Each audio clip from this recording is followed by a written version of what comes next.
to Two Giant Goofballs, a New York Giants podcast.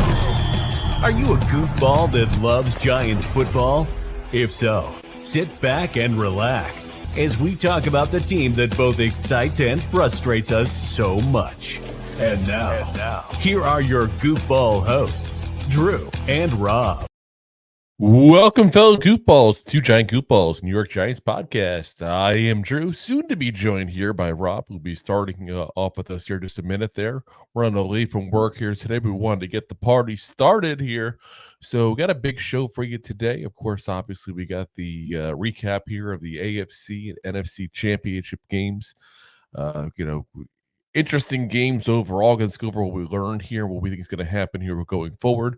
And of course, we have a lot of news. The coaching carousel is in full flow here. I mean, we got people moving all over the place. We got coordinators being signed left and right. Literally, it's like every time you turn, there's somebody else getting hired for a job here. And here he is himself, the man of the hour himself, Rob, a.k.a. Roberto. There he is, folks. It's a me, Rob. I'm on the show again. There he is. There I am. There I go. There you go. Now you're my face again. So now you're my cartoon. Always. I don't know how this happens. There you are again. All righty. So, yeah, guys. So let's go over here the two games here. That's the main thing here today. Then we're going to go over, like I said, we'll go over more of this coaching carousel that keeps going rounds and rounds and rounds. And every kid on the carousel is getting a ring except for Bill Belichick. It's like the 80s hair metal song, Poison. Round and round. Yeah. Was that Poison? Was it? Or I think it was Poison. Was it Rats? I don't know. Rats. I don't even know. Ratatouille. That's all I know. I want to say it was Poison. We'll have to look at that a little bit there and see. So, first game we got is, of course, the Chiefs and the Ravens, which I think was pretty much exactly what we called for the most part, except for one of us was right and who was going to win and one of us wrong. But it was a close game. It was a low-scoring game. You know, it's a defensive matchup that you expect with these two teams playing. In the end, it came down to the fact that one of them had Patrick Mahomes and one of them had Lamar Jackson. Not to put all of it on one player, but I mean, that's the headlines what it reads. But there's definitely a lot more to that game, especially watching it. They definitely, the defense on both sides of the football kept that game low scoring, obviously, and kept it close. Yeah, but in the end, I sneezed there. Not to leave you guys in suspense as I sneezed there, but yeah, one of them made mistakes and one didn't. That's what it comes down to. And what's weird is you look at this game overall, and you look at the people who succeeded and the people who didn't succeed, and obviously the big stars on offense for the Ravens there are Lamar Jackson and Zay Flowers, and you can easily put this game on the two of them for why they lost in the end as well. I mean, Lamar Jackson on paper, not a horrible day, going 20 of 37, 272 yards, 8 carries, 54 yards. But when you throw in a timely interception, you throw in there a fumble, you throw in Zay Flowers getting 5 catches, 115 yards, and a touchdown. Again, sounds like a good day. You throw in a taunting call, you throw in a fumble in the end zone call. I mean, there was a lot of things that were like, yeah, he got that 56-yard bomb and got up and taunt, which is completely – I get it. He's also a rookie, but it's unnecessary, especially in the playoffs. A rookie who, again, and this is going to sound like me bashing Lamar Jackson when I say it this way, and I don't mean to, because enough people are pooping on that man as it is right now. Oh, my God. It's like he's the bed and everybody else Amanda Hurd. Like, what the hell? Leave this man alone. But he's having more success, I feel like, with Lamar Jackson any wide receiver has yet that's played with him. And it's only 1 year. That's going to get better and better, guys. But, I see everybody nonstop wide receiver, because crapping all over this guy. Andrews over there. Oh, yeah. I'm saying wide receiver wise, specifically. Tight end. Yeah. I mean, the tight ends have always done well, with him. So, but even as Isaiah Likely's also done pretty well as well. So, again, wide receiver wise, but the story basically is just nonstop people going after Lamar Jackson. And listen, I get it. Did he have his best game? No. Is he the best throwing quarterback in the league? No. Is he still one of the best football players in this league, though? Yes. And people got to remember that as bad as he was at this day, in the end, they were 13-4 on the season, guys. And there's no way in hell that happens without Lamar Jackson. No way in hell. No. So we can be realistic and say, hey, Lamar Jackson didn't have the best game. Lamar Jackson struggles in the postseason. We can say those things, and they're 100% legit. Yeah, but even people want to say last week that how great he looked. He looked great for one half. But the first half, when you went into the halftime at 10-10, he didn't look so good. But he came back in the second half and looked amazing. He also, though, had 150 some odd yards passing in that game as well last week. I mean, again, I feel like 100 of it was in the second half. But the issue I always have with mobile quarterbacks, and it's not just Lamar Jackson, guys, but the issue I always have is, until proven otherwise, the way to win a ring is with a quality quarterback who throws the ball and for the most part is a pocket passer. If you want to throw in, Patrick Mahomes, obviously who the winner in this game here, people love to talk about the plays he makes with his legs. The majority of his throws, guys, are from the pocket. Yes, 100%. Mahomes is like one of those quarterbacks who's I'm going to throw it deep. I'm going to throw it deep because no way can I run that 60 yards that I'm about to throw in the same amount of time. Damn straight. I mean, the only guys you could sit there and say that aren't necessarily a pocket passer that won a Super Bowl is what? Maybe Russell Wilson, but I mean, he was also primarily a pocket passer. If he moved, it was moving to see over the line more than it was anything else because he's so tiny. Hey. I mean, serious. That's what he does, though. If you notice what he does, he moves outside the line and then chucks the ball or moves even further back because he can't see over the line because he's a little shorter. He's learned to maneuver that and to work around that over time. That Sunday he might want to teach Bryce Young and maybe take him under his wing this year if he wants to be nice about it. But, I mean, what it boils down to it is if you want to win a ring, you are a pocket passer who chucks the ball. That's how you win. Look at the guys who have won rings. The Tom Brady's, the Aaron Rodgers, the Eli Mannings, the Peyton Mannings, the Brett Favre's, the Ben Roethlisberger's. Those are the guys who win. Cam Newton got there, didn't win. Michael Vick never got there. Jalen Hurts got there, didn't win. If you want to win in this league, you need a pocket passer. That's something to look at this year, guys. As Giant fans, we're looking at quarterbacks, the potential guys. I don't think we really have a Lamar Jackson-esque player, so to speak, in this draft here. But just like I said, look at who wins, guys. Because that's what you want to look at. Everybody likes Caleb Williams because of the fact that he's looks like Patrick Mahomes, supposedly.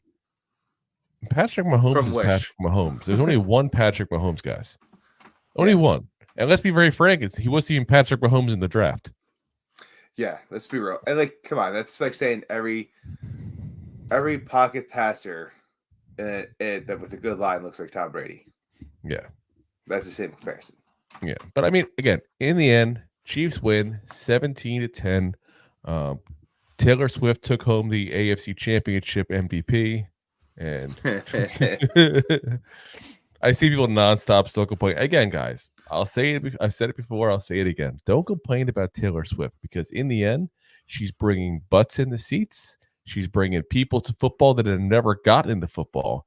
And I'm telling you right now, I think there's going to be a Taylor Swift effect. And what I mean by that is within 10 years, highest rated Super Bowl ever.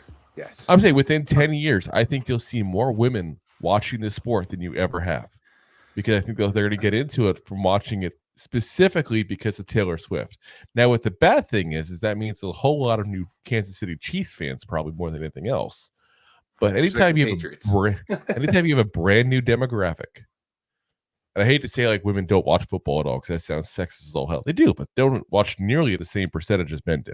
That's just facts, guys. Yeah. So anytime you can open up a demographic, that's spectacular. It's spectacular for the business of the NFL as a whole. It's spectacular for the longevity and the health of the business in the NFL. So I think I've read somewhere that she brought in $33.5 million to the Kansas City's franchise this past year. Yeah. Now, on top of that, wait till this Super Bowl comes. Now, because she has to perform in Japan. And then she has to immediately jump on a plane and try to get over to the Super Bowl to be there on time. Yeah, but Japan's a day ahead, so yeah, I know she'll get there. But I'm saying the whole story. Watch them be tracking Taylor Swift's playing like NORAD tracks Santa on Christmas Eve. I'm telling you, like watch what's gonna happen. That's what's gonna happen. Again, guys, this is bringing attention to the NFL. Do I wish it came from a different way? Like, hey, look at the great game that, Travis Kelce had as opposed to the girl he's dating. Yes, of course. Well, I shouldn't say that. I don't like Travis Kelce still. By the way, as I get sidetracked here. I was about to say, Travis Kelce, that went 11 for 11, 100-something on yards, and another touchdown, surpassing Jerry Rice and Joe Montana's record once again for the distance again, because now it's 18. That's even wasn't what I talk about with Travis Kelce. I was going to ask, did you see the video? You know what video I'm talking about, right? The video where Travis Kelce was a jerk? No. Oh, yes. He was an absolute jerk. So they're getting on the field, getting ready, and Patrick Mahomes is throwing the ball around. Justin Tucker's over in the end zone, the legendary potential Hall of Fame kicker for the Ravens. Which was revenge game. Yeah. He's getting ready.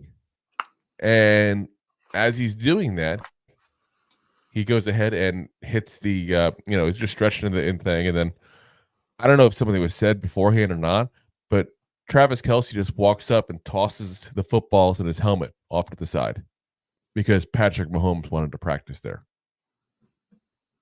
Literally just tossed the man's helmet. That's disrespectful. Yes, it's pretty bad right there. And I wouldn't have said that if he just picked it up and placed it somewhere. Say, hey, my bad, man. Hold on a second. I just got to ship this over real quick. He literally tossed that thing. Tossed it.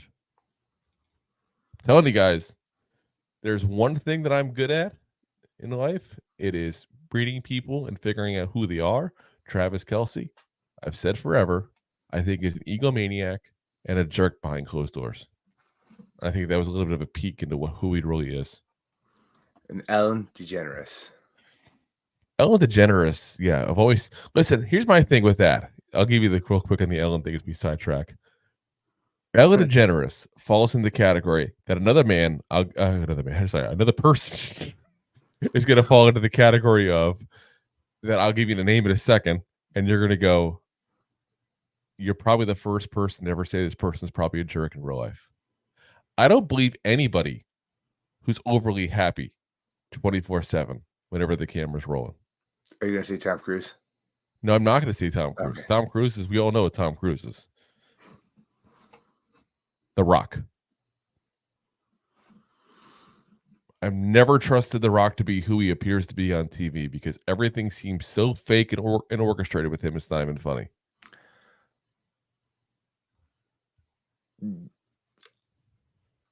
I will go as far as saying that he's like Ellen, but because there's been people from behind the scenes talking about how great he is. Yeah, I've heard that before. But I can see what you're saying because there is some things like he stepped back on.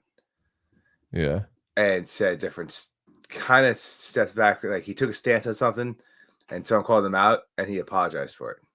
Oh, yeah. Oh, he cares how people think of him hugely. Yeah. But I'm saying it's just, like I said, always the vibe I've got. And I could be wrong. I don't know the guy personally, so I don't want to sit there and say that I do. Definitely a big ego, like you said, because he cares about what people think about him instead of being the guy. It's like the kind of jerk on WWE and then the lovable guy outside of it.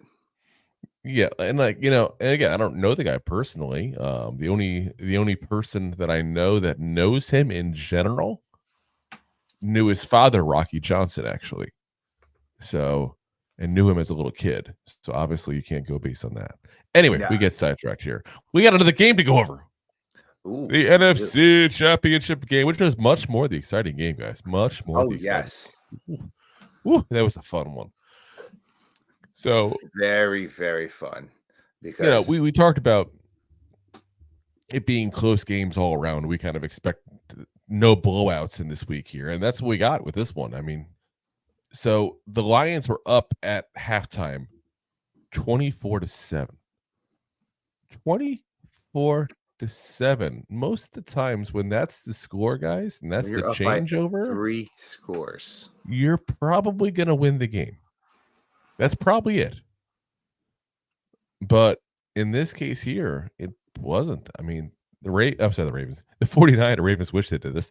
The 49ers score 27 consecutive points in the second half to take a 34-24 lead. The Lions then score a touchdown with 1 minute left, but failed the onside kick. Game ends 34-31. One of the most exciting games all season long, where in the end the better team won. But the better team won because the other team basically just collapsed. Let's call it what it is. They collapsed in the second half. So yes, they did. But you could also say the same case about the Niners. They came out slow against Green Bay. They came out slow against Detroit. But something that has happened is we got to talk about the field goals. Like Dan Campbell has been super aggressive all year long. Yep. And you could kind of tell in this game, because there's definitely points that he should have gone for a field goal to keep it a three-score game, and he didn't. Yeah. He went for it and lost the ball, which then turned into the Niners getting some more points. And if you would have got a field goal, that +7 that the Niners would have got off that is now +4. Yeah. And now you're talking about a different ballgame. This happened 3 different times in this ballgame where they went for it. That super aggressiveness that got them to the playoffs, because without the way they play, they probably wouldn't have had the number 2 seed. But because of that aggressiveness cost them the game. Yeah, but you got to remember as well, as much as this is the Lions' first, trip NFC to the postseason, not just NFC champion, the first trip to the postseason with this group of Lions here. We talked about it in the pregame show. There's something to be said for having playoff experience as a group, and that's not just it's not just the players; it's the coaches. Dan Campbell has never been in the postseason before as a head coach. Dan Campbell has never been in the NFC Championship Game before. I was about to say, how many years has Dan Campbell been a head coach? Oh, and I'm not saying it's a knock as if it's about damn time. But what I'm saying is he doesn't have the experience. Yeah. He doesn't have that much of experience of a head coach. That's what I was getting at. Yeah. I mean, Shanahan has been in how many? Oh, he's what, 5 out of... Feels like every year? Yeah. I think 5 times over the last 7 years. Like, he's... Yeah. The Niners are one of the most consistent teams to get up there in the NFC. Yeah. They are. I mean, like I said, and that's why it's when we always talk about why the Niners get a pass and the Cowboys don't for almost 30 years, since their last Super Bowl. That's why. Because they get to the Super Bowl, they get to the NFC Championship Game, they make runs. They're not consistently falling apart in the postseason. Yeah, I think they had a bad run in the 2000s, and but I mean, it's almost like though I don't want them to win the Super Bowl because I don't want to give the Cowboys hope. I'm very torn, and we'll talk about that game. Come Thursday. Well, no. On Thursday, we got the Pro Bowl this week. That's next week. Oh yes, you're right. I apologize. Yeah, I know. It was weird, huh? We got double suspense. It'd be hard to do a preview episode for the Pro Bowl. That's for sure. But yeah. So I mean, we'll have to see what happens here as things progress with the the injury reports and stuff like that, and that's going to determine who we probably think is going to win. To be honest, but. yeah, good game overall. Like I said, an exciting game. It's always interesting to watch a team come back from that kind of that kind of drop off there. Unless you're a Lions fan, if you're a Lions fan, that's got to be torturous. Did you see the lady crying? I prefer not to see people crying. Well, there were fans crying. Actually, in both these games, there's Baltimore fans crying at the end of the first game, and you had they zoomed in on this blonde haired lady, just full of tears. She's clapping. She's like, yeah. You can see it, but for some reason they had to go right up on her face. It's like, come on. Yeah, they like to do that when they get that one fan like that. Like there was that Chargers fan this year. Yes. We all know who I'm talking about, that lady. Oh yeah. But yeah, like I said, I thought it was good games overall this weekend. I really do. I thought you got two games that were pretty close all to the end. You got one low scoring, one high scoring. So whether you prefer, massive offensive, scoring or a defensive showdown, you got what you wanted. So, can't be too upset overall unless you're upset because you, again, are a Lions fan or a Ravens fan.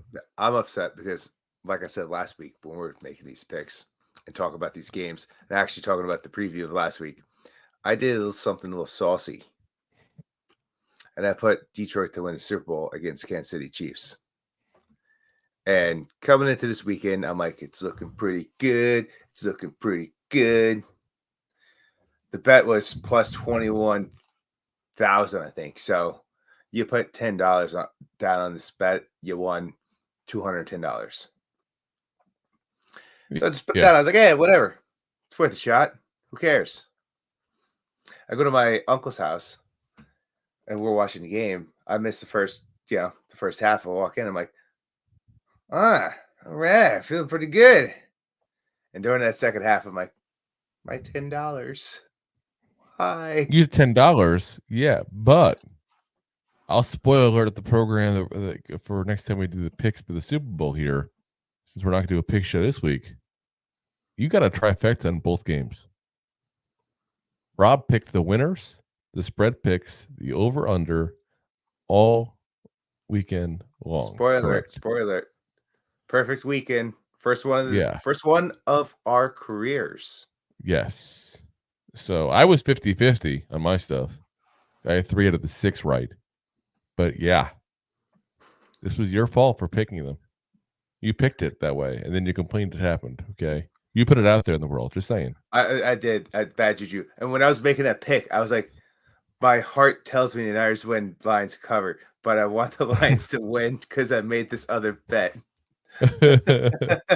All right. Well, let's pay the bills real quick, guys. Then we're going to get into talking about the go through the comments, and then get into the coaching carousel. Because, like I said, we got a lot of rumors, a lot of hires, a lot of things going down here. So let's pay them bills. Enjoying the show? Looking for more goofball action? Consider a membership at buymeacoffee.com/2giantgoofballs. Memberships start at just $5 and give you additional goofball access. One-time support payments also available starting at just $3. buymeacoffee.com/2giantgoofballs. Oh yeah, let's get into those comments now. Snap into a Slim Jim. CP's New York Sports Network. What's up, fellas? What's up, man? What's up, my man? Deb says a lot of Goff's passes were off. Yeah, they were. He wasn't, again, I think that's part of it. Because I feel like there's a couple of passes that were on that were dropped as well. I was about to say, he had some lasers. Of both. Yeah, I think it was a combination of just, again, I think the team needs some experience. You don't typically win the Super Bowl the first time you get in the playoffs. You don't. I feel like if that team had Adderall at halftime, they probably would have been okay. I feel like one or two more seasons, so they're going to be legit championship contenders if they keep building this way. That's for damn sure. Listen, the NFC North, if they keep building the way they're building, that's going to be one of the best divisions in football for the next 5 to 10 years. Oh, yeah. Connor says Campbell is a jackass. Get the points. Mahomes about to win another. Doubt Purdy beats him. We'll see. There's a little bit more to that team than Purdy. But and he says F and Lamar joked. Lamar choked. was hoping Detroit versus Ravens. Oh, well, another boring Super Bowl to come from Mahomes. I don't know. I don't find it boring when somebody wins consistently. I really don't. I try to look at it from the perspective of I'm watching history.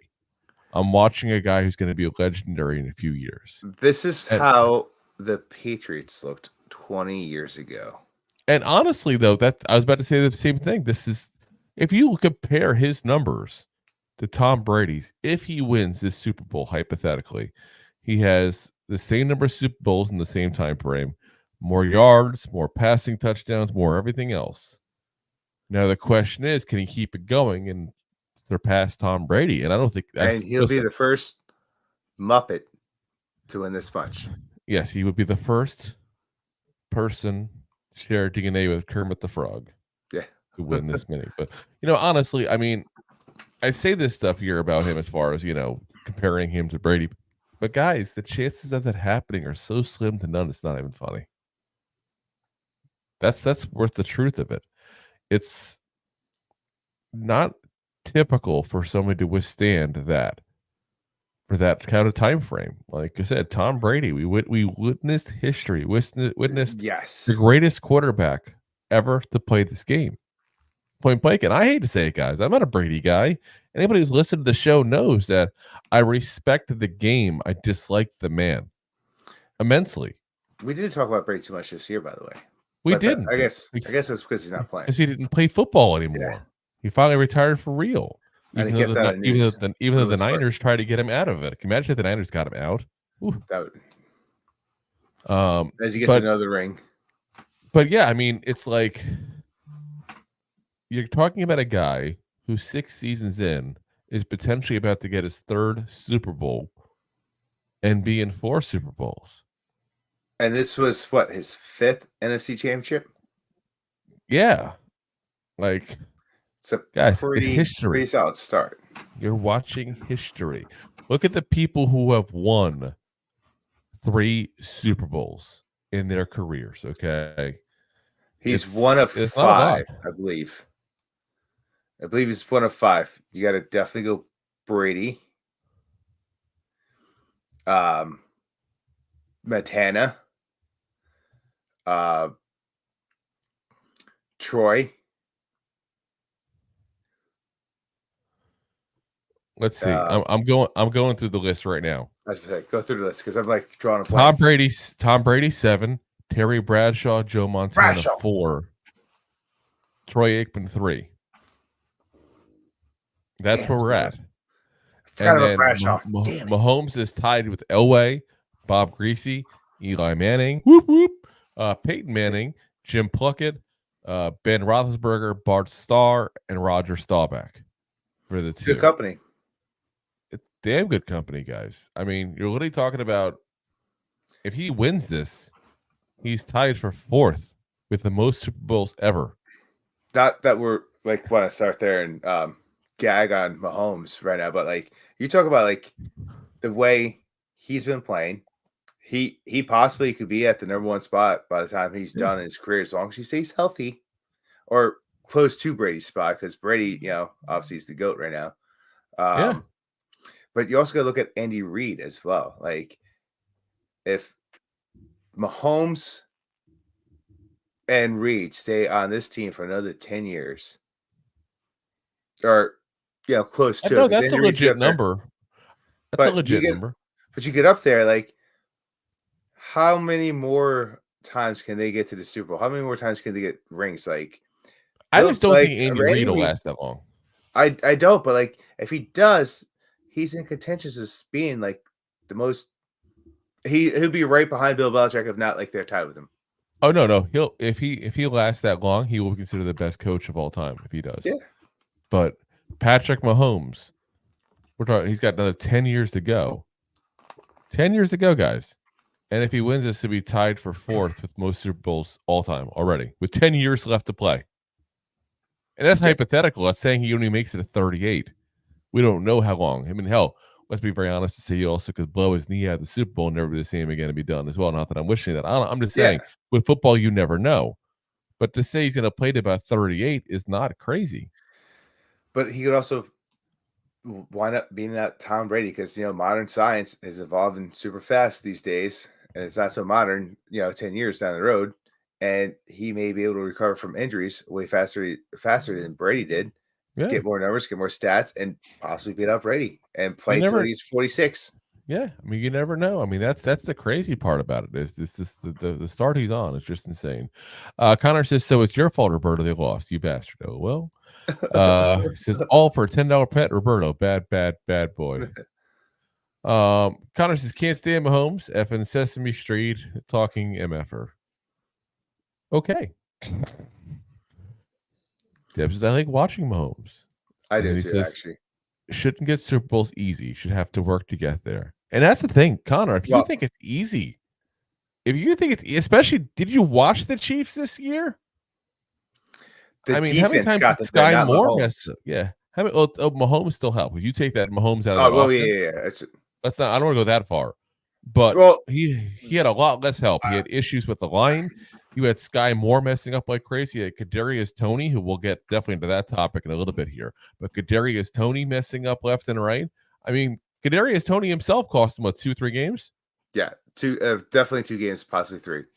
But yeah. I would have rebutted what you just said there because, yes, Mahomes definitely helped that team out. But if you took out that defense, because this is definitely the best defense that KC has had since he has been since Mahomes has been chief. You take that away, they easily lose another 3 games. Do they make the playoffs? Do they make that run? You could honestly question that. Yeah.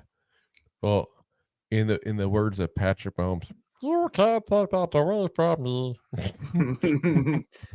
No, I mean it's I still think that no matter what, Patrick Mahomes would get that team to the playoffs. But you're right that they wouldn't be a Super Bowl. And I'm not trying to say that. I'm not trying to say that at all. But what I'm saying is it takes 2 to tango in this case here. You got Patrick Mahomes and the elite defense. Without either one of them, they're not getting the Super Bowl.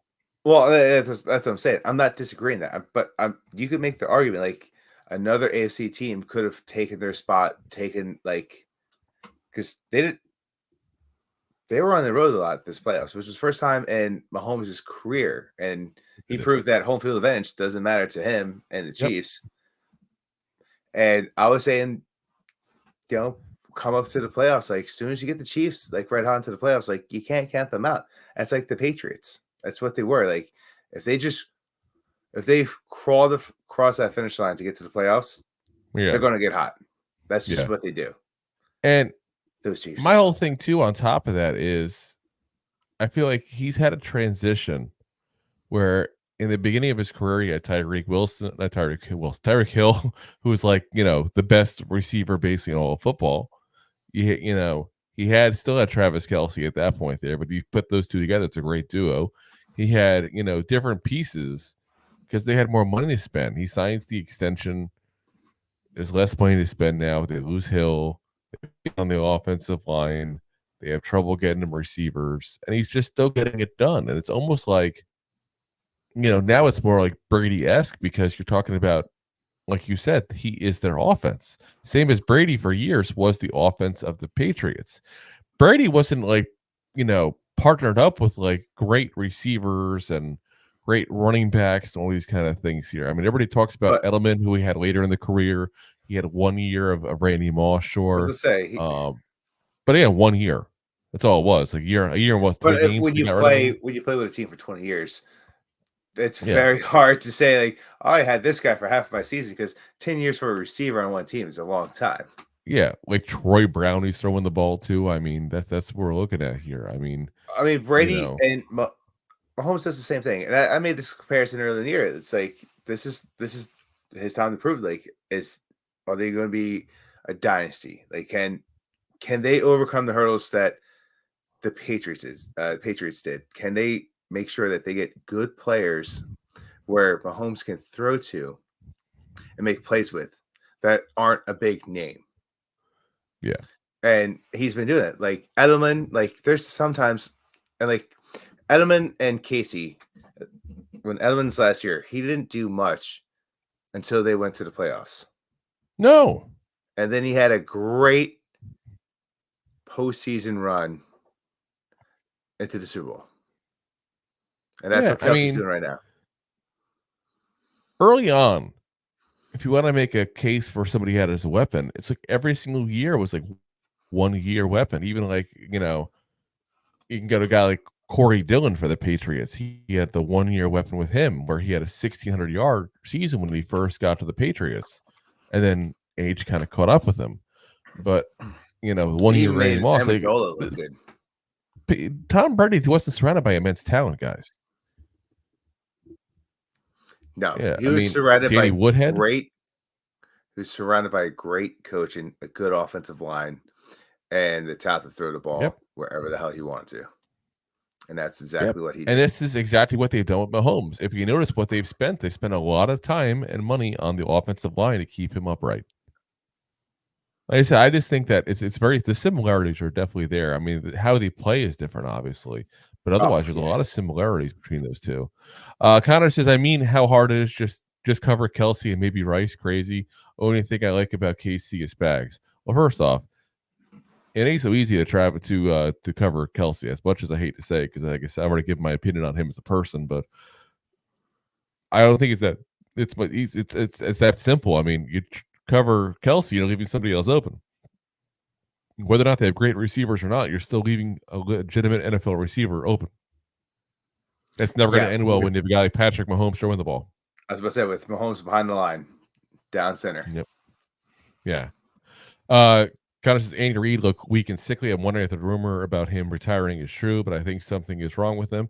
I think he's just getting older, honestly, and I don't know how much he wants to keep doing it. That's what really boils down to, is how much fire does he have left, because he's the guy that we talked about ago. You got so many different potentials for this, team, because you got probably another 10 years, if you want to go 5 to 7 years of, prime time version of Mahomes, but probably 10 years overall, then do you want to stay on, be considered the best coach ever? Do you have something going on with your health? Do you have something going on with your family? Do you want to spend time with people? I mean, there's nothing wrong with either thing. It's whatever makes him happy, whatever he wants to do in the end. That's what he should do. You put your family first, and you do that sort of stuff, and there's never going to be wrong with that. So Connor says, no one's retiring early with money they pay these guys today. Yeah, I mean, we just talked about it right now. Andy Reid. You don't think Andy Reid would get a ton of money? Oh. Andy Reid can get a ton of money. Buku bucks. You see guys retire all the time that could actually keep on going. So not that unheard of. Deb says, all the what ifs take any team's defense away and they lose. Exactly. Connor says, I mean, it usually takes years to get there. He just happened to land on a team that was ready to win, and he was there to help them win. That's all the boils down to. They were a playoff team with him that just couldn't get over without him. They couldn't get over the hump. And with a really good head coach. Yeah, exactly. A really good head coach. So, yeah. So, all right. Let's get into all of our news here. We got Giants news, we got NFL news, we got news, and more news. Talking about the Chiefs. Let's start off with the Giants, of course, because we are more important than everybody else in the league, even though the first news is going to be an ex-Giant here. Former Giants, now Chiefs wide receiver Kadarius Toney was on Instagram after being listed to be out of the AFC Championship game. You probably noticed he didn't play.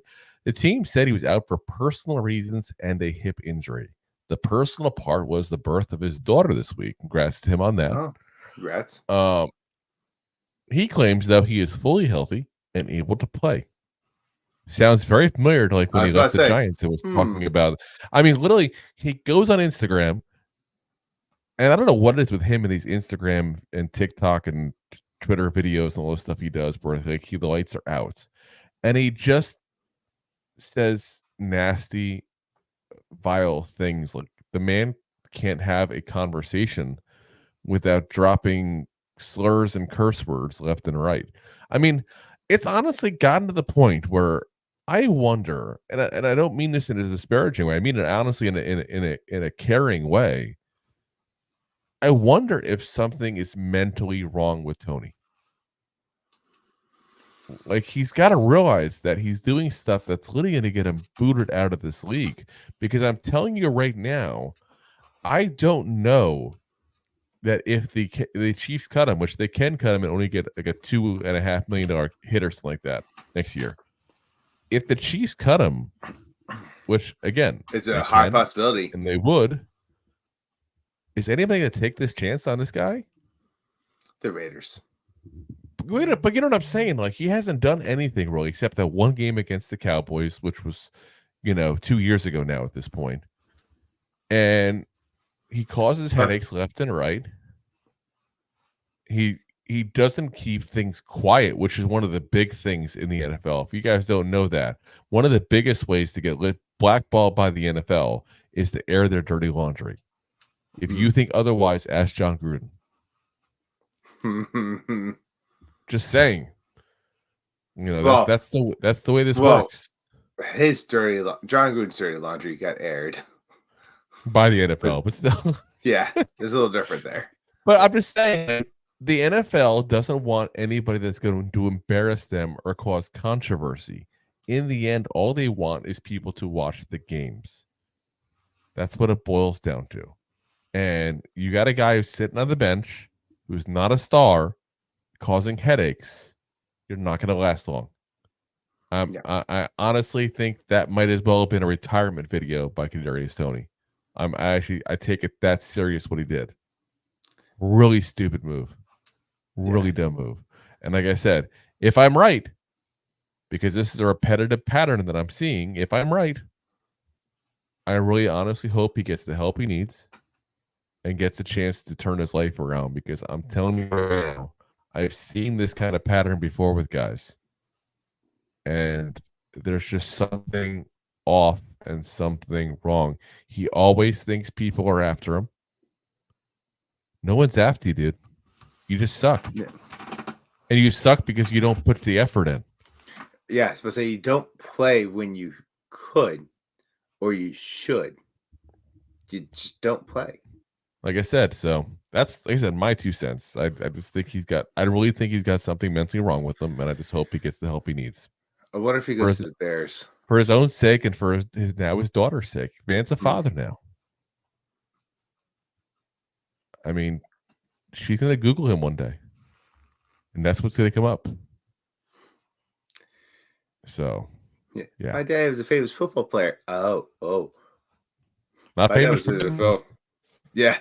Not famous for good reasons, though.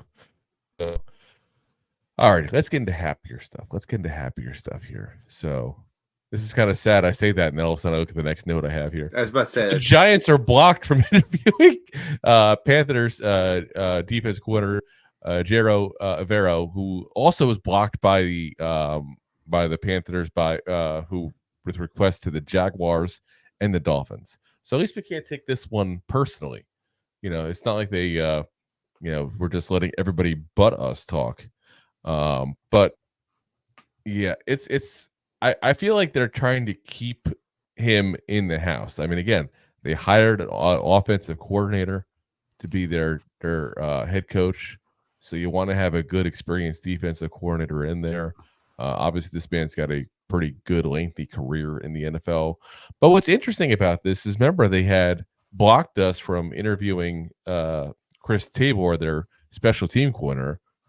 Well, they just fired him a couple days ago. Huh. So interesting in twofold. First off, Chris Tabor could have had a job. Kind of a dick move to him. But second, there's the possibility that they're blocking him when they already had the discussions of who they want to have. So I think he's going to end up staying in Carolina myself. Giants did interview, though. Giants did interview linebacker coach Brendan Daly for their DC job. He's not available to hire till after the Super Bowl. So again, if we don't have a defensive coordinator in a couple weeks, maybe that's why. If things start getting quiet, that could be why. He's got 5 rings as a coach, though, between his stops in Kansas City and New England. So not too shabby.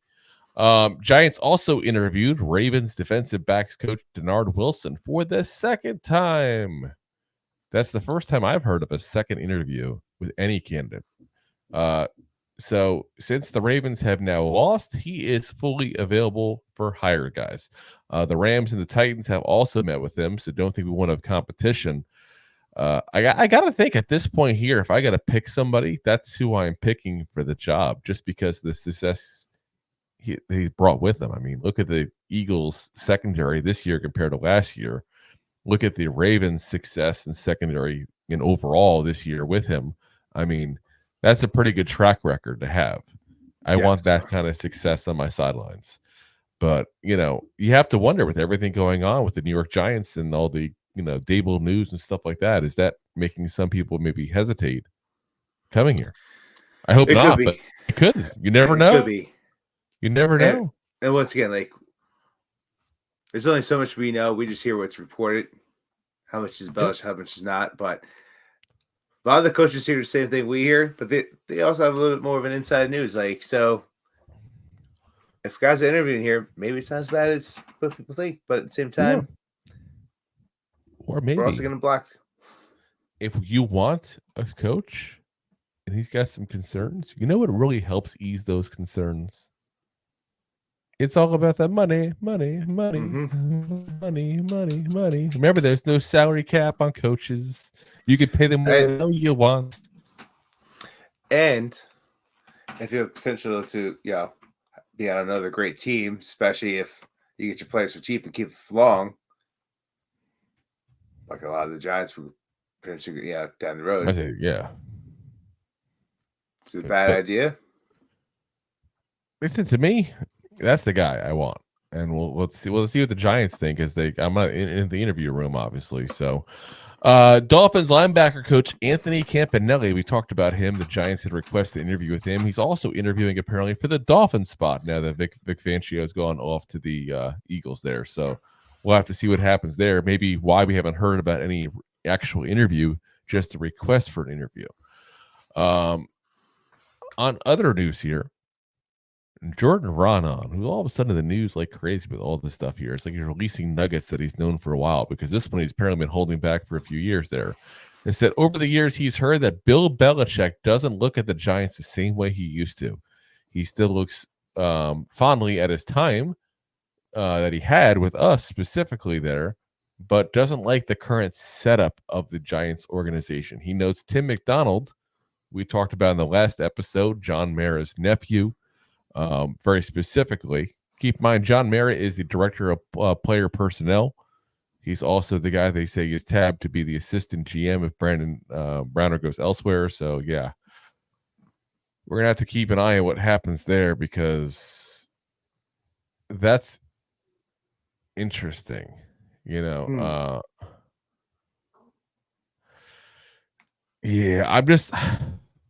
looking at it do I care? Because I'm looking at going, okay, here's a guy that coached for us 30 years ago. Here's a guy who greatest coach of all time, but at least right now, talked about that with Reed a minute ago. But again, you got a guy who I kind of feel like the game's left him. I don't care too much, because look at the guys we've hired as coaches the last couple of times. Brian Dable was an assistant under Bill Belichick. Joe Judge was an assistant under Bill Belichick. So listen, I can hear all the stories I want about how supposedly Belichick doesn't like our setup and is telling guys to be wary, telling guys to stay away to a certain degree. It doesn't seem to be stopping them, because we're hiring Bill Belichick guys. Maybe that's the problem, is we're hiring Bill Belichick guys. Though I will say that I do think, again, we talked about that when we talked about Tim McDonald, because he was talked about being, again, tabbed to be the assistant GM choice if we have to make a change there because of, Brandon moving on up there to the GM spot, either in, San Diego, whatever the case may be. But, now you got a scenario where somebody's basically saying it out loud, what I was saying the other episode, where is this nepotism? That's an issue if it is. Again, I think somebody like him needs to go to the Steelers, go work his way up, and go work within the family. Because again, John Mara has those connections. Don't let it be nepotism. Let the guy earn a spot. You want to be the guy, the big dog? Go read your spot. You want to be the man, you got to beat the man. Woo! All right. Now we have another ex-Giant in the news here. Here's a name from the blast from the past you guys haven't heard in forever.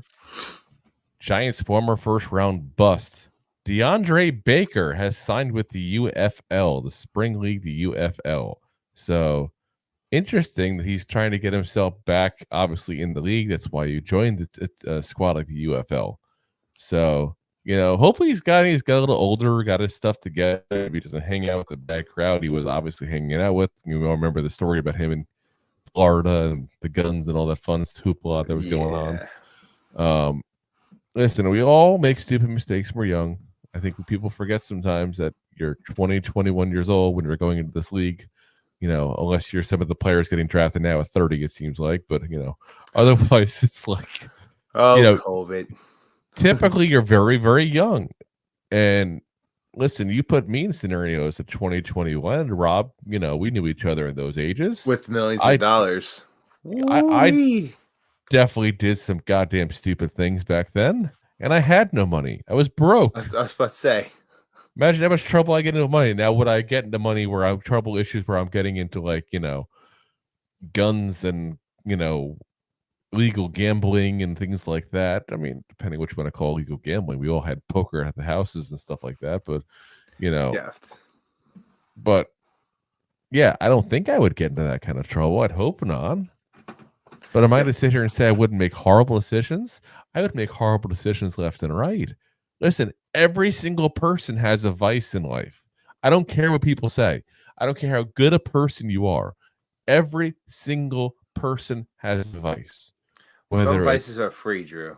Just saying. Well, I'm just saying, whether it's alcohol, a hard drug, let's say addiction to romantic encounters. Let's put it nicely. I was about to say, a person who enjoys holes. Everybody has a vice. Gambling could be a vice. We talked about that a minute ago. Everyone has one. I refuse to believe otherwise. Food could be a vice for someone. Everybody has one. Look at that old running back from Green Bay. Which one? I just want to blank at his name. The fat one that they got rid of this past year. 2 years ago. Eddie Lacy. That was years ago. Yeah. Eddie Lacy. I mean, he's been in the league for a few years now. I'm just saying, I feel like people get so high on this whole let's chastise somebody for being stupid when they're young. Well, if he just got older and he got smarter. That's all there is to it. And if he hasn't, he's never going to get back in the NFL, and it's a no harm, no foul kind of situation at that point. So, is what it is. I'm not going to be too concerned with it there. So, all right. Let's get off my soapbox here. Let's go into the NFL news here. We talked about Brandon Brown as far as him, going for the Chargers GM job, but that's definitely not going to happen now because the Chargers have finalized a deal with Joe Horowitz, who's currently the Ravens player personnel director, to become their next GM. And what does he do? He goes from one Harbaugh to the other. A lot of balls. It's interesting, though, because you have to imagine that John Harbaugh had a hand in it and that John and Jim were talking. You have to imagine. You would have to imagine. You have to. Because from everything I'm hearing, Jim Harbaugh has final say in a lot of roster stuff. You don't get that kind of job unless two things happen. Jim Harbaugh thinks you have a sound football mind, which if his brother tells him that, he's going to agree with him. Obviously, he's going to believe his brother. It's not going to steer him wrong. And the other thing is that you're not going to cause issues and make waves. I hate to say it that way, but it's going to be a combination of those two things because Jim Harbaugh wants to run the show and has been given full authority to run the show. So he doesn't want somebody who's going to talk over him, going to cause issues with him. He wants somebody to give his opinion and let Jim Harbaugh make his mind up in the end. Either way. Yeah. So, hate to say it that way, to make him seem like some kind of puppet master, but that's what he is. It kind of worked for the Ravens. Yeah. So. Well, the Ravens different. John Harbaugh doesn't have final say. Ozzie Newsome is the guy there. Even though he's not the GM anymore. You don't think Ozzie Newsome has a hand in a lot of the things before they're finalized? He definitely does. Even though he's moved on. He does. I don't know what his current job title is. I forget what Ozzie Newsome's current job title is. Let's see. I'm going to look it up real quick here. The guy. He's the executive vice president of player personnel. That's his title. So that sounds made up. It 100% is. 100% is, because I guarantee you that's what happens, is that anything they go with, you get to go through all your stuff, and in the end, Ozzy's still got to sign off on it before you do it. I guarantee that's what's going on. He's not there for creating the meal. He just does the first taste to make sure it's okay before it goes out to the table. That's where he's at. So, all right. Anyway, Ravens defensive coordinator Mike McDonald is scheduled to meet with the the DC Commanders. I said the Washington Commanders. Josh Harris, GM Adam Peters, and others. The Ravens have scheduled also the Seahawks also scheduled a second interview with McDonald and plan to have a second one also with Lions OC Ben Johnson. Now, the latest rumors basically have Ben Johnson going to the Commanders pretty much no matter what, that the Commanders have circled this guy as this is their guy, and McDonald to the Seahawks is every rumor I hear. But what's crazy about it is, again, guys, this is the last two spots. No Vrabel, no Belichick, no Pete Carroll. It's very interesting. I mean, definitely, we know Vrabel and Belichick have definitely, but I haven't heard really anything about, Pete Carroll interviewing. The only thing I heard is that he really wanted the Chargers job and then didn't get it. He didn't even interview. Yeah, I mean, they could have. Chargers could already had Harbaugh at that time, and they're like, "Are we going to take the oldest guy head coach in the NFL, or are we going to go with a Harbaugh, who's half his age?" I get it. I just don't like Harbaugh. That's what it boils down to. You don't have to, but he wins. He's a dick, but he wins. I know he is, but he's only so dick that only lasted 4 years or so. Brings the Super Bowl to the to I was about to say San Diego, but to LA. He didn't bring one to San Francisco. Came close. He was damn close. But this is not horseshoes or hand grenades, guys. Not horseshoes, not hand grenades. So, all right. Let's get into all the guys that did get hired here. Browns hired Ken Dorsey as their OC. So any Giants fans heard about Ken Dorsey coming on because of the fact that he was big friends with Dable there and obviously had the issues in Buffalo last season. Don't worry, he's going elsewhere. He's going to Cleveland. The Bills let Joe Brady drop the interim of his OC title. He'll be their full-time regular OC next season. Smart move. I don't know why they're looking at anybody else. Your offense worked a lot better with him. Why mess with it? It seemed to work. Kellen Moore hired as the Eagles offensive coordinator there, which had a lot of Cowboys fans laughing. And to be very frank, I don't know why. Kellen Moore's a good offensive coordinator, guys. He really is. I mean, he had two, back-to-back, I think it was top 10 in most offensive yards in the history of the NFL. Didn't win a ring, obviously, with it. But you can't sit there and say the offense was, the issue at that point. It's them choking in the playoffs as usual. That was the issue. Yeah. I don't know how much that is on Kellen Moore for some reason, but for some reason the Cowboy fans seem to think it is. I can also tell you, though, that I wasn't too impressed with them last year necessarily in LA, but we all know that I hated the head coach at the Passion and thought he should have been gone a couple of years ago. So how much is that on him? I don't know. But Eagles get him. Let's see if he can fix Jalen Hurts. Or if Jalen Hurts is looked at as one of the worst contracts in NFL history potentially here going forward, which is saying a lot from a Giants fan. Let me just say that right off the bat because Daniel Jones, we obviously know he has his horrible, horrible contract there, which is one of the worst in the league currently. But Jalen Hurts, guys, if you go to over the cap and where his numbers are, okay, let's do that real quick. We'll sidetrack real quick here. If you want to cut him next year, okay, hypothetically, obviously not going to do that. It's a $90 million cap hit.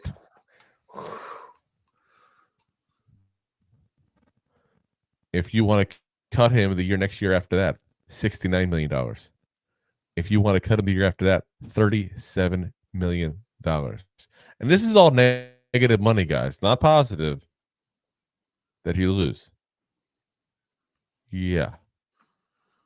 Man. So that's if I ever get a new job, I what need his to hire salary that would have guy's been. agent. So yeah. So overall, if you cut him next year, he counts $104 million against the cap.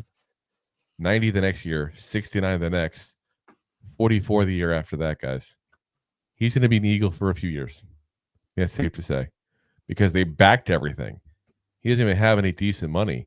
Here's the really scary one. You want to hear a really scary one here? His last year, 2029.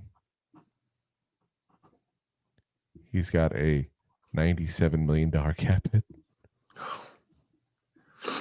Now, what's interesting is it's a void year, so there's got to be something funky going on with this thing. And if I remember correctly, there was something about spreading out a lot of the payment over for years and years and years, like we're going to have a Bobby Bonilla day kind of thing. I'd have to look more into that. But there's $97 million on a void year, on the last year. Bobby Bonilla. Yeah. Happy Mets Day. Yeah, this is going to be a contract, trust me, the Eagles will regret. Anyway, let's get into the actual rest of the news here. So, Falcons hired former Rams QB coach and passing game coordinator Zach Robinson to be their OC. He worked for Raheem Morris over there in LA. So, obviously good fit. The guys have a good working relationship, obviously, or that wouldn't happen there. Bears hire Eric Washington as their DC. He was with Buffalo. He coached the D-line and was their assistant head coach last year as well. Prior to that, he was a DC over with the Carolina Panthers for 2 years and was bottom 5 defenses back-to-back years. So typical Bears move. Yeah, Bears. Yeah. So Patriots promote defensive line coach DeMarcus Covington to their defensive coordinator spot. Lions and Jared Goff also expected to reach an extension this offseason, according to all the news there, which interesting. I'm putting a little side note here. What does that mean for Hendon Hooker? Well, listen, Goff looked good. Say what you want to say, but he, Oh yeah, listen, you have to extend him. You have to extend him. You have to. But again, you have Hendon Hooker there, who is 1 year in, and that's it. So what you do with him probably is you either keep him as your backup because you still got him on a rookie deal, or you put him on the trading block and get another pick. Yeah, that's what I'm saying. He's 26 years old right now. Okay, 26 years old, hasn't played a single snap yet in the NFL because of the injuries and coming back towards the end of the year there. To give you an idea, guess how old Daniel Jones is? 26 years old. I was supposed to say 26. Yeah, they're both the same age. That's the crazy part. So Hendon Hooker, though, is 26 years old, hasn't played at all. And he was actually the emergency quarterback in this NFC Championship game. So I'm curious what happens, because even the Lions GM has mentioned, that they drafted him for possibilities in the future. So you got a kid that was drafted in the 3rd round. If you get a 2nd round pick for him, that's a win. If the Giants cannot get a quarterback they like, and they like Hendon Hooker, I have no problem with them trading a 2nd round pick, especially when we have 2 of them, for a guy like this. I'm telling you guys, it's a possibility. It's what I don't hear talked about very often. But I think someone's going to trade for him. I really do. Well, it's kind of like taboo to talk about hookers these days. You really can't do it, especially older hookers. But again, 26 years old, so 27, 28, 29 by the time he's done with his rookie contract. If the Lions hold on to him those years, that would be absolutely horrendous. Because you got his prime time right now. This should be his prime seasons. Again, he should already be in the league for several years. We just said he's the same age as Daniel Jones. At least DJ had 1 year. Yeah, I mean, like I said, I just think to me, Hendon Hooker is another guy to look at because right now they have with Teddy Bridgewater backup. I want to say, yeah, Teddy Bridgewater's there. I don't know what they plan on doing going forward at the backup QB position, but it's not like they don't have somebody there, and it's not like they can't get somebody at that point to be a decent backup quarterback. I mean, Tyrod Taylor's available, guys. Just saying. I mean, he's probably going to cost more money than Teddy Bridgewater. I don't know. Teddy Bridgewater's not a bad quarterback there. I would probably take Taylor over Bridgewater, and I would have said that before he was a Giant. I would say I'd have to look at it. It was a 1 year, $3 million contract he signed. That's what I'm saying. So, yeah. But again, it's not crazy to think that he's going to be on the market here, guys. And if you do sign Jared Goff long term, you're not going to keep this guy. I think he was a mild insurance policy, basically. And that's it. I mean, who knows? Maybe we could even get him for a 3rd round pick and a 4th round pick next year or something like that, and not give up one of our 2s even. Who knows? That's up to Joe Shane and the July game to figure out. I'm just throwing it out there as a possibility. Yeah, because I know people always talk about what do we do if we can't get one of the top 3 quarterbacks. There's plenty of options, guys. There's plenty of options. And if you're going to start talking about other top 10 quarterbacks coming out. Well, that's what I'm saying. If you're going to talk about the Bo Nixes, the Michael Penixes, the J.J. McCarthys, and those guys, you have to include Hendon Hooker in that as well. And like I said, the big issue is going to be his age. That's where it's at there. But, you got Michael Penix is 23 years old, so 3 years younger, and people are complaining he's too old. You got Bo Nix is 23 years old as well. So, again, you're getting a guy coming off an ACL last year that's 26 years old and hasn't played a snap in the NFL yet. But if you can get him, and you can get him without giving up a ton of stuff for him, if you get him cheap. Yeah, I said this could be a low risk, high reward kind of scenario, guys, to look at. So we'll see what happens there. So, all righty, guys, we will be back here for you guys Wednesday, 9 p.m. Eastern Standard Time. Now, we're going to be doing things a little different this week. Rob and I haven't even talked about this yet, but we're going to be doing things a little different this week because, as you all know, I've been talking about it. I'm going off to the Pro Bowl this week. So Thursday, I'll be at the Pro Bowl. Won't be able to do the show. I'll be sitting there either driving back from Orlando, whatever the case may be. So we may have some recorded shows for you guys there. I will say that I will do what I can to get you guys some good video and good stuff off of the Pro Bowl itself. So we'll probably have that for you guys next week on Monday. We'll do like a Pro Bowl post-game coverage kind of thing at that point for you guys. We're definitely looking forward to that. I think it's gonna be a lot of fun. I'm still hoping. I haven't heard back from Pat Hanlon, who did get back to us the first time. I'm hoping we get an interview with Dexter Lawrence. I'm trying for it, guys. I am pushing for it. Not that I have much power whatsoever, but I am pushing for it. Hopefully we can get that to happen. So we'll see you there. But again, either way, I'll be there. We'll be, like I said, talking about that on Monday next week there for you guys.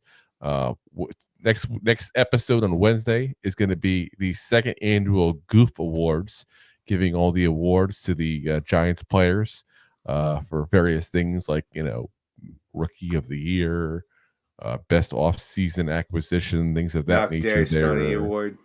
Yes, not the Kadarius Toney Award. We don't have any Kadarius Toney Awards. Yeah. So, like I said, keep an eye on that one here if you want to hear what I think as far as that as well. And then Thursday, we'll probably start doing our positional reviews for the season there because it's time to do that, guys. We need to see where we're at to figure out where we want to go. So we'll start going on that there for you guys, though. So we'll start with probably quarterbacks there on Thursday. So keep an eye out there. We'll see you guys again. As always, we are recorded live on YouTube, Facebook, Twitter /X, Twitch, Instagram, and of course Rob's favorite, Drew's LinkedIn. Oh, yes, my LinkedIn profile. And of course we're available the next day on every audio podcast platform known to man. That's the Apple Podcasts, Spotify, Amazon, Google Podcasts, all the big guys there. So do me a favor, hit the like, hit the subscribe. If you're on YouTube, hit that bell. Really helps us out there. And do us a favor. If you have any of the friends that are Giant fans and you think might be fellow goofballs, feel free to share it with them as well. Definitely we do a lot of word of mouth. We haven't spent $1 on advertising this whole entire thing. Is this crazy part? Unless you want to count the business cards I made up. I don't think you count those, do you? I don't know. I guess. I made these, and I have these with the Pro Bowl with me here. People can see, can hand it out like crazy. So we spent less than $100 in advertising. I'll put it that way. So I kind of like the fact that it's grown organically through people recommending and people coming across and liking it there. So let's go through a couple comments here real quick, and then we're gonna head on out here. So let's see here.